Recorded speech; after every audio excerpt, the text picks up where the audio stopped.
My name is Colin Anderson, and I play Moritz Stiefel. Hi, my name is Stephanie Hogan, and I'm playing Vendela in Spring Awakening.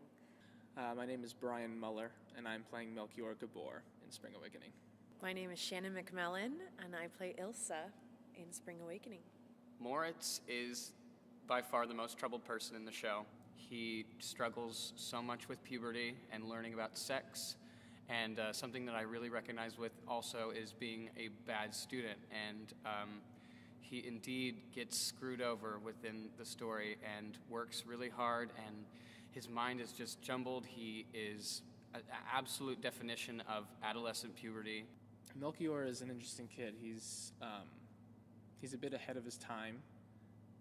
His parents are very liberal, and they let him explore and let his curiosity free. So he is very well read for his age, and he knows a whole lot more about, human anatomy and history and different philosophies than any of his classmates, because most of his classmates are very sheltered. Working with Brian, really that's where my interaction roots from. He's by far the lead of the show, leading the entire show. And it's just like, without him, I wouldn't really have material, because all of my character development comes out when I'm asking him things. I ask him so many questions. He is the almighty. He knows. He is the adult of our boys, He's the young adult that is so smart. He is so insightful and gives advice, and has such a warm place in his heart for Moritz because of how troubled he is and how much he confides in Melchior. Moritz and Melchior's relationship is really interesting, because Moritz is perhaps the most unprepared for this type of knowledge. The things that are happening with his body, the type of thoughts that he's been having have been totally racking his brain, and he hasn't been able to sleep, and he just has no idea what the hell is going on. And he and Melchior have this special bond where Melchior has so many of these answers, and Moritz is so desperate to find them that they help each other out, and they kind of, through that and through their relationship, develop this great love for each other. Also, he finds comfort in Ilsa. That's towards the end, right before Moritz's character takes a turn. They were in school together as young kids. They probably grew up together, I'm assuming. Moritz has a very dark side to him. He has a lot of struggles he's dealing with, and Ilsa certainly went through a lot before she ran away, and I think that they empathize with each other a lot. There's a connection that they have that's very deep. Yeah, so Melchior and Vendela Bergman, who is played by Stephanie Hogan, they meet in the woods. There's this mutual attraction there, but Vendela doesn't really know what it means. Melchior thinks he knows what it means because he's well read, but at the same time, this is the first time he's ever kind of felt this way towards an actual person who might feel that way towards him. Working with Brian, in such an intimate setting, like this whole play takes place in that intimate, vulnerable, shaky ground. You have to be able to trust everyone that you're working with, because if the trust isn't there, you're not going to be able to be vulnerable, which means you can't really be truthful, which is, I think, is the essence and foundation of acting. We still do a good job of capturing that young, excitable energy that a 16-year-old would have when left alone and doesn't really know what he's doing. My relationship with the adults is interesting because in the show, Luke Johnson plays the adult male, and Stephanie Gilmore, who plays the adult female, they play 17 different characters. I think Luke plays 17. I don't know if Stephanie plays as many. They play people's parents, the teachers, the principals, anyone that you can think. The adults play such an important role in the show. They are kind of the overarching, antagonists, I'd say, even though they're kind of the villainous characters, even though they're just trying to abide by the rules. And that has been, that relationship that I have with my mother sets up the entire play. That conflict is the first thing that you see. the fact of the child wanting to understand where do babies come from, and the mom saying, no, no, no, no, that's not appropriate. That's not appropriate. You shouldn't be thinking about that until you're ready to get married. Melchior has a pretty tumultuous relationship with most of the adults because he's not very keen on the establishment, and he says things that get him in trouble, and he oversteps his boundaries according to them. And so there's definitely a lot of tension between my interactions with most of the adult characters. I like working off the adults because my whole journey as Moritz, failing school, and the character arc relies on them. There's the schoolroom boys who are all kind of going through this teenage, discovery period, and everyone is playing the different ways how they deal with it. It's really fun to play with them in Bitch of Living. We just get to rock out, and everyone kind of gets to really express what's going on underneath this kind of rigid classroom. All of a sudden it explodes to see what's the underbelly of what these kids are really going through. I love all the girls' scenes. The girls' scenes are so fun because we're just talking about boys the whole time. Except when March is like, oh, look at I get beaten. And I'm just like, oh my gosh, you get beaten. It's scary. But then Venla's really interested by it, so that's interesting too. My character doesn't really get to interact with the girls on stage, but they do a great job of capturing that young female giddiness over boys and what they should be doing and their weddings and what they're, all that kind of stuff, which is juxtaposed nicely with that kind of anger of the boys' side. I just always think, I'm just I can't believe that this is my job. It was funny because when Brian and I first started getting good at the sex, there was one night when I was like, I can't believe this is my job. I'm getting paid to just make out on stage. How awesome is that? Well, obviously, the biggest person I have to work off of is Brian, plays Melchior. He's awesome. He's been an actor for his whole life. He's from Pittsburgh. He goes to school at Carnegie Mellon, and as well as Stephanie Hogan does, who plays Vendla, and they are just great East Coast folks.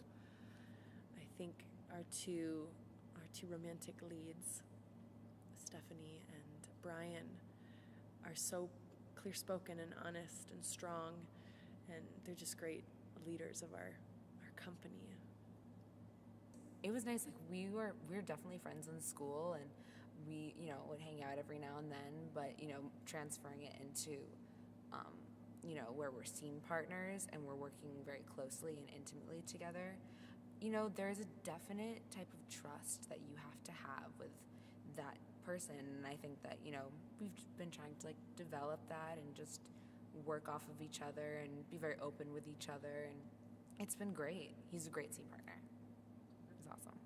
It's really nice to work with Brian because good eye contact, good natural conversation within acting is just something to be blessed by, and we have a great time, and I love doing our scenes. They're so real and heartfelt, and everyone's so into it. Everyone here is a very dedicated and hard worker. I noticed Colin. He is, first of all, his voice is insane. It's insane. He can belt up into the stratosphere and back down to the basement. It's amazing. I actually never really interact with Stephanie, who plays Vendla. We don't talk to each other throughout the show until the end of the show. And so I haven't got to work with her a lot, but she's absolutely fantastic, beautiful girl, and really embodies the youth of Vendla and sings so well. And we share a duet towards the end of the show, and it's very, very nice, even though we're not really interacting with each other too much, more so Melchior. Colin Anderson he's so committed, he's so dedicated, he so truly honors that character. Moritz is such a troubled boy that you could easily write off, but he finds the endearing qualities about him, and you can't help but love him and just be fighting for him the whole show. He is such a hard worker. He's giving it 100 and 10% every single time he does it, and that pushes me to I got to go full force even times when I'm like, oh, I'm tired and getting much sleep last night, or like my voice isn't feeling right, or oh, I messed up that word. And sometimes when you mess something up, it can pull you out. I'm like, no, he's so dedicated, and he's like just throwing himself into the fray, and I'm just like, he can do that, I can do that. So he's a great guy. Shannon was my mom in Next to Normal. We have such a great relationship, and that chemistry is still, even transitioning from mother-son to, love interest almost, it still is magical working with her. She is, such a treat for the Crown every show she does. And I just, every night to do our scene, I look forward to it very much. It's been interesting last summer doing Next to Normal with him as my son. And it was just instant connection with him. How can you not love him? And so it's been fun to come back this year and to have a completely new relationship with him, to not have a mother-son love, if you will. It's wonderful because he is quite dreamy, so it's not been too difficult. Working with Luke, he's a good friend of mine. He's our house manager, and he was, our house manager for Next to Normal, and he just was Wilbur in Hairspray, and so me and Luke have gotten close, and it's really, really, he's such a cool guy, and we are such bros that when we have our abusive scene, that it's tough, and, it looks pretty real, and it really brings it out of you, and acting is always a part. There's no ever real fighting, so, having to act like he's such an evil guy is really interesting. I'm also very honored. I get to sing with Natalie Swanner, who I think has one of the most beautiful angelic voices. James is amazing. I mean, we learned the entire music for the show, I think, in 2 days, but probably, 5 hours. James has been great. He's expects the best out of everyone. And you have to be on your stuff when you're around him. James Dobinson, our music director, is just fantastic. Just gets stuff done, and he is a special man because he knows so much about computers on top of his music.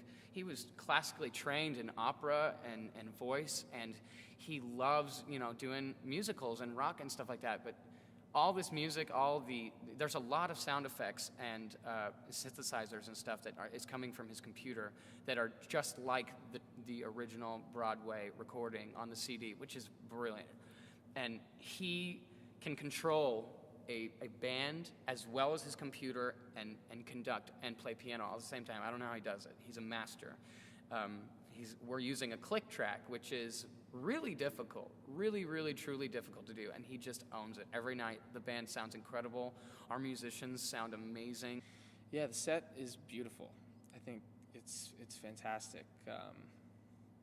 You have that beautiful rake back there, goes all the way up, and we play with that a lot. People are jumping off of that and jumping down it, and we have the 2 chairs on the sides that kind of represent characters when they're more isolated. When they're feeling very alone, they'll generally be up on those chairs, removed from everyone else.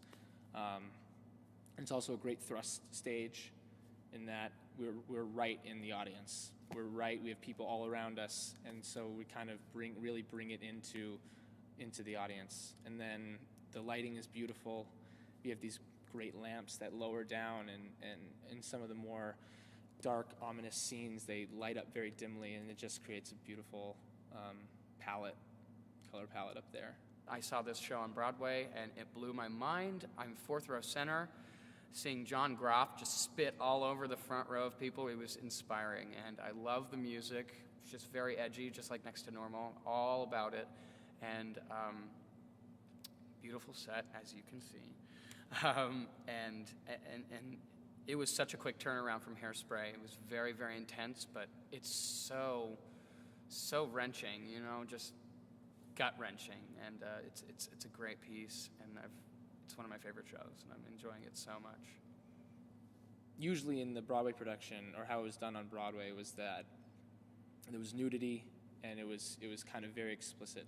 And you can go either way with this show, in that you can kind of bring out that quality, and you can kind of make it that real for an audience, but you actually see skin in that way, or you can play it down, and you can let the act speak for itself, and that's what we've chosen to do. It's a challenging piece. The Crown is challenging Wichita. It's challenging its audience. It's exciting. See how open you are, but it's maybe because it's live and it's actual performers up there, but it's no different than anything you'd see on a TV, that you would read, that you'd see in a magazine, especially movies. I mean, my gosh, you see everything there. But maybe because it's so up close and personal, that's maybe where the uncomfortability lies. I'm not sure why there isn't that same acceptance with theater sometimes. I don't, but I think it's wonderful. I think hopefully this will be a wonderful continuation after the success of Next to Normal was, and a chorus line. Maybe they can keep pushing the envelope a little bit more and more and more. Still honor those classics, those classical musicals. Everyone loves Annie. How can you not? But we've all seen it, and it's exciting to just be taken outside of the familiar. What I love about it is it subtly deals with issues that are a part of our everyday life, things that we are all familiar with if they haven't affected us personally. Again, we know someone that they probably have, and it's those issues that we don't necessarily want to talk about, those things that we are raised to just let subside, and so I love this show because it addresses that, and it makes you just a little bit uncomfortable. But it's so familiar that there's a lot of humor, and you're like, gosh, I remember being a 13-year-old, 14-year-old, and I was there, I lived that, and I wish that I could have felt like there was someone with me that understood. But it's done with a lightness, and the music is amazing, to say the least. I don't even know how to begin to describe that. But I love it because at the end of a show, the audience sits there and you see them. It's not a spring to your feet, standing ovation type of show. It's a sit there and they just are still soaking in it, I think. And then they slowly get up and you just see them, they just can't wait to talk about it. And I love theater that ignites a dialogue